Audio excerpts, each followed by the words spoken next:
The night Grant Holloway made the worst decision of his life. He was holding a glass of 40-year-old scotch and laughing at someone else's joke. The gala was in full swing at the top floor of the Royal Ontario Museum, the kind of event where the chandeliers cost more than most people's mortgages, and nobody talked about anything that actually mattered. Grant stood at the edge of the crowd in his usual way, present enough to be seen, distant enough to be untouchable. He had donated the largest check of the evening to the children's cardiac wing. He had smiled for the photographer. His obligations were done. That was when Noel Flinch appeared at his elbow. Noel had been Grant's closest friend since university, which, given Grant's general contempt for most people, said more about Noel's persistence than Grant's warmth. He was the kind of man who wore his intelligence like a weapon, and tonight his eyes had that particular gleam that meant he was bored and looking for sport. "You know what your problem is," Noel said, not bothering with a greeting. Grant didn't look at him. "I'm sure you'll tell me." "You actually believe all that stuff you say at these things?" Noel gestured at the room. "That money changes lives, that you're making a difference. But you're just writing checks, Grant. You don't know what any of these people's lives actually look like." Grant finally turned. "And this is relevant to my evening how?"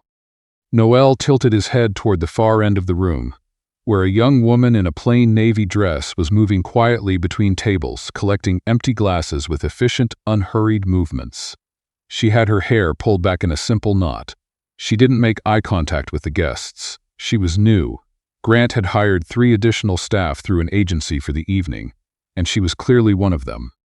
"Marry her," Noel said. "Live as her husband for 3 months. Take her to every event on your calendar. Make the world believe it's real." Grant stared at him. "You've been drinking." "I've had 1 glass. 8 million, Grant.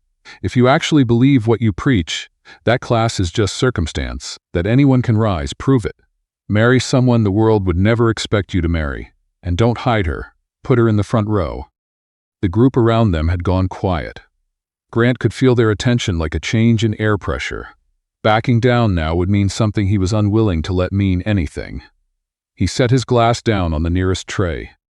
"Fine," he said, "but when I win, you donate the 8 million to the cardiac wing, in her name." Noel laughed and extended his hand. Grant shook it without smiling. He didn't look at the woman across the room again that night. He didn't need to. The decision was already made. Her name was Sasha Okafor. Grant found that out the next morning when he pulled her file from the agency. 27 years old, originally from Ottawa, had worked in hotel hospitality, catering, private household service. No complaints from previous employers. References excellent across the board. What the file didn't say was that Sasha had spent 3 years in a nursing program at Carleton University before dropping out. It didn't say that her younger sister Adana had died of a cardiac event 14 months ago, leaving behind a 5-year-old boy named Luca. It didn't say that Luca was currently in the temporary care of his paternal uncle, a man named Curtis Osai, who had no interest in the child but considerable interest in the life insurance policy that named Luca as secondary beneficiary. And it didn't say that Sasha was 6 weeks away from a family court hearing and needed a legal retainer she couldn't afford. Grant learned most of this later. That morning, all he knew was her name. He found her in the kitchen of his Rosedale house at 7:15, restacking cups she had apparently reorganized overnight. "Sasha," he said. She turned. Up close, she was younger looking than she had seemed the night before, and her eyes were steady in a way that made him recalibrate slightly. Most people became more deferential when they registered who he was. She just waited. "I need to talk to you," he said. "Sit down." "I'm fine standing, thank you." He blinked. He had not expected that. He crossed his arms and looked at her directly. "I have a proposal, a business arrangement." "What kind of arrangement?" He told her. "Contract marriage. 3 months. She would accompany him to social events, meet his colleagues, live in the house. She would receive a monthly payment generous enough to address any financial difficulties, and a final lump sum on the day the divorce was filed. It was, he explained, a matter of convenience on both sides. Sasha was quiet for a long moment. Then she said, "Because you're practical and discreet. I've seen how you work." "That's the only reason?" He met her eyes. "Does the reason change your answer?" Another pause. She looked at the window above the sink, and something moved briefly across her face. Something tired and determined at the same time. "I want the terms in writing before I agree to anything," she said. "And I have a condition." He hadn't expected a condition. "Go on." "I have a family court hearing in 6 weeks. I can't miss it, and I can't be unavailable for any appointments related to it. Whatever events you need me at, that comes second to that." He studied her. She wasn't going to tell him more than that, and she wasn't going to ask his permission to have a private life. He found that, unexpectedly, he respected it. "Agreed," he said. She nodded once, the way someone nods when they've made a decision they're not sure of, but intend to honor. "Then I'll need to see those terms in writing." The documents were signed 2 days later. By Friday, Sasha Okafor was officially Mrs. Grant Holloway, in the legal sense only, according to a document neither of them planned to frame. The first event was a dinner at the Hazelton Club. 12 guests, all of them people Grant had known for years, most of them people who expressed their opinions through the quality of their silence. He watched Sasha prepare from the hallway. The stylist he had arranged, a brisk woman named Zara, had chosen a slate-gray dress for her. Sasha wore it the way she wore everything, without apology and without pretense. In the car, she looked out the window and said nothing. Grant was used to women who filled silences. Her stillness unsettled him in a way he didn't examine. At the table, Noelle was already seated. "So," Noelle said when Grant introduced her, "the new Mrs. Holloway." His smile was the kind that had teeth in it. "I have to say, Grant, you've surprised me." Sasha looked at him pleasantly. "That must be a refreshing change for you." There was a beat of silence. Noelle blinked. Someone further down the table suppressed a laugh. Grant, who had been preparing to intervene, did not intervene. The dinner continued. One of the guests, a woman named Ingrid, whose social judgments were known to be swift and final, turned to Sasha and asked, with exquisite condescension, how she had found the transition to this kind of life.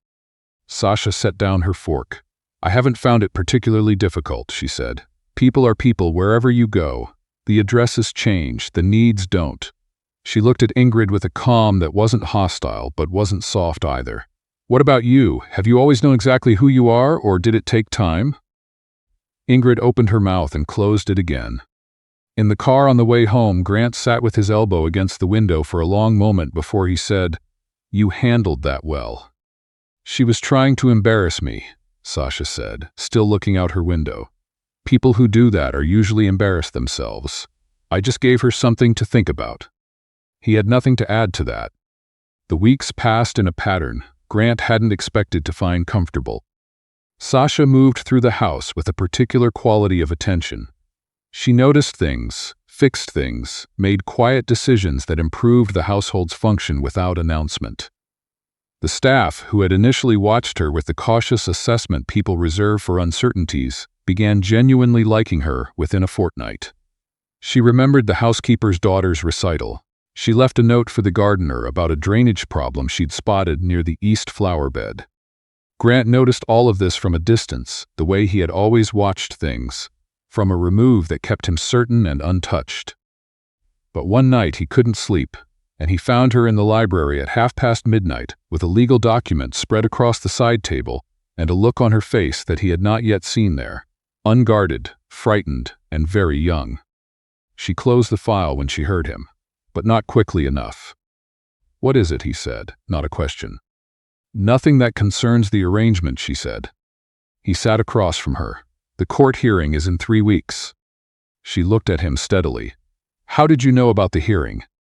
I asked. She stiffened. "You looked into my private." "I had my assistant confirm the date so I wouldn't schedule an event over it. I wasn't investigating you."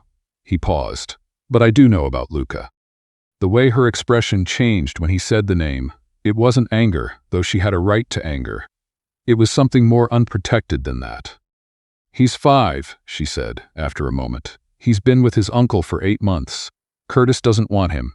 He wants the insurance money, and he's using Luca as leverage while the estate settles." Her voice was controlled, but her hands were not. "I had to stop nursing school to be here for the hearing. My lawyer says the odds are decent, but the retainer is... It's manageable. I'm managing it." Grant looked at the closed file on the side table. He thought about the careful, exhausted way she had said manageable. "I can provide you with a legal team," he said. "Family law. The firm I use is among the best in the province." She shook her head immediately. "That's not part of the arrangement." "No," he said. "It's separate from the arrangement." "Then why would you?" "Because you're in my house and your nephew is 5 years old." He stood. "You can say no, but you'd be saying no out of pride, not reason." She looked at him for a long moment. The fire in the grate made the shadows on her face shift. "All right," she said finally. "Thank you." He nodded and left.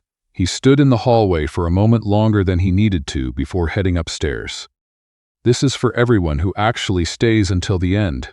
If you're one of them, drop the word North in the comments. Now let's keep going. The legal team was retained the following week. Grant didn't mention it again. He also didn't mention the file that arrived in his email from a background service he hadn't used in years.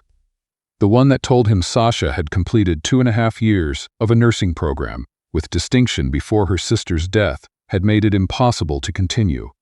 That she had passed her emergency response certification and her pharmacology module with scores in the 98th percentile. That she had, in the last year, been quietly working toward the possibility of re-enrolling.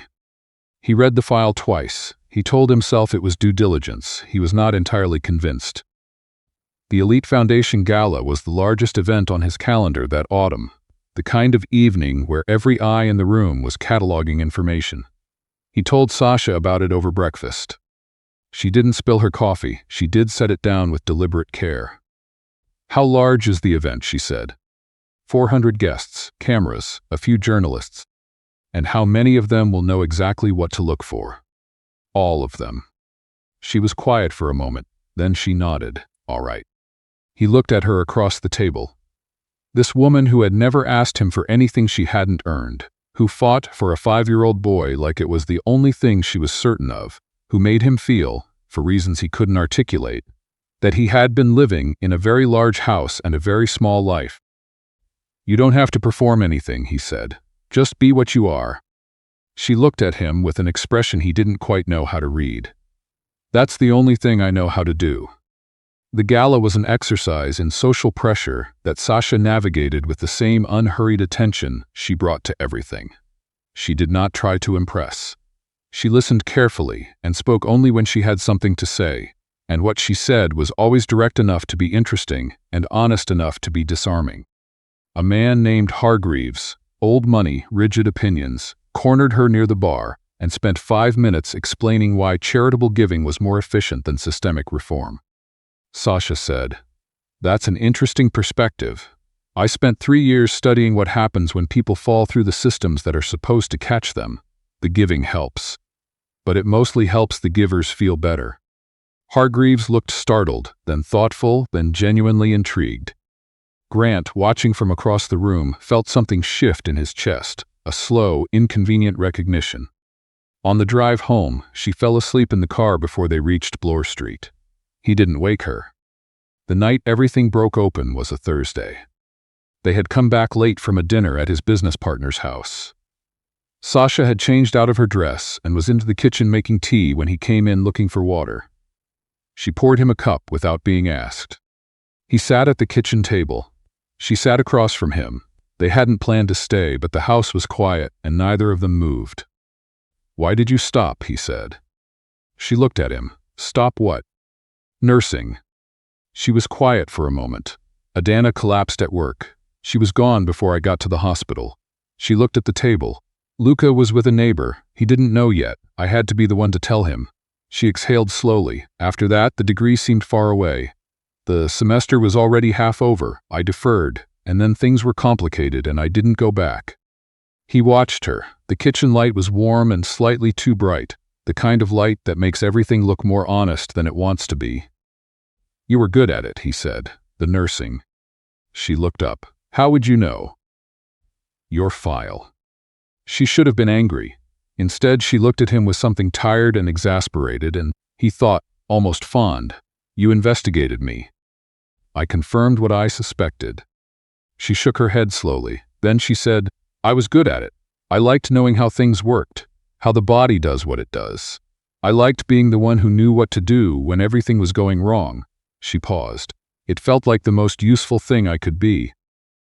He didn't say what he thought, which was, "You are still that, in every room you walk into." He said nothing, which was safer. She stood up. "Good night, Grant." "Good night." She was almost to the door when he said, "Sasha." She stopped. "I'm glad you're here." She didn't turn around, but he heard her breath catch just slightly before she kept walking. The collapse happened 17 days later. It was past midnight. Sasha heard something from the hallway, a sound she couldn't immediately name, and then she could. A person hitting the floor. She was there in seconds. Grant was on the ground outside his study, conscious but not fully, his breathing wrong in a way that she recognized before she had time to think about recognizing it. She dropped beside him. Her hands moved before her thoughts did. She checked his pulse. Irregular, too fast, the pattern of atrial fibrillation without adequate management. She had seen it in her clinical placement. She had never expected to see it on a hardwood floor she also happened to live on. "Stay with me," she said, calm, the particular calm that had been trained into her during 3 years of study and had never quite left. "I need you to breathe slowly. Don't try to sit up." She called 911 with one hand and kept the other on his wrist, giving the dispatcher his symptoms in the precise language of someone who knew exactly what she was describing. She stayed on the line until the paramedics were 2 minutes out. "You knew," he said when he was coherent enough for words. He was looking at her with something that was not quite confusion and not quite wonder. "Knew what?" she said. "What was wrong? What to do?" She kept her voice even. "Lie still." "Sasha." "Grant." She looked at him directly. "The ambulance is almost here. We can talk later." They talked later, much later, in a hospital room at 2 in the morning, after a consultant had explained that the arrhythmia was a pre-existing condition that had gone undiagnosed because Grant hadn't had a cardiac workup in 4 years. "Manageable," the doctor said. "Good that they'd caught it when they did." When the doctor left, Grant looked at her for a long time. "How long did you know?" he said. "I didn't know. I suspected. You'd had 3 episodes of fatigue in the last month that didn't track with your schedule. Your resting pulse was elevated the evenings you'd been drinking." She looked at her hands. "I should have said something sooner. You weren't my nurse." "No," she said, "but I saw it." He was quiet. "Then you dropped out of nursing school." "Yes." "Because of Luca." "Yes." He looked at the ceiling for a moment. When he looked back at her, something in his expression was different. Stripped of something, as though the fluorescent light of the hospital room had taken the extra layer off. "I made a bet," he said. She went very still. "At the gala, before I approached you, Noel bet me $8 million that I couldn't marry someone outside my social circle and convince the world it was real for 3 months. His voice was flat. The voice of a man who has decided that the words are going to cost him and is paying anyway. "That's why I chose you. You were there. You were convenient." The silence was the kind that changes the shape of a room. Sasha stood and went to the window. She looked at the parking lot below for a long moment without speaking. "You told me it was a contract marriage," she said finally. "You told me it was a business arrangement. You never told me I was a pawn in a bet you'd made to prove a point to your friend." "No," he said, "I didn't." "There's a difference." "I know." She turned. In the bad fluorescent light, her eyes were very clear. "I wasn't angry about the contract. I agreed to the contract. I had my own reasons for agreeing, and none of them had anything to do with you." She paused. "But the bet, you chose me because it would be easy to dismiss me, because nobody would believe you'd chosen me sincerely. That was the entire point." He didn't deny it. He didn't try to soften it. "Yes," he said, "at the beginning. That was the point."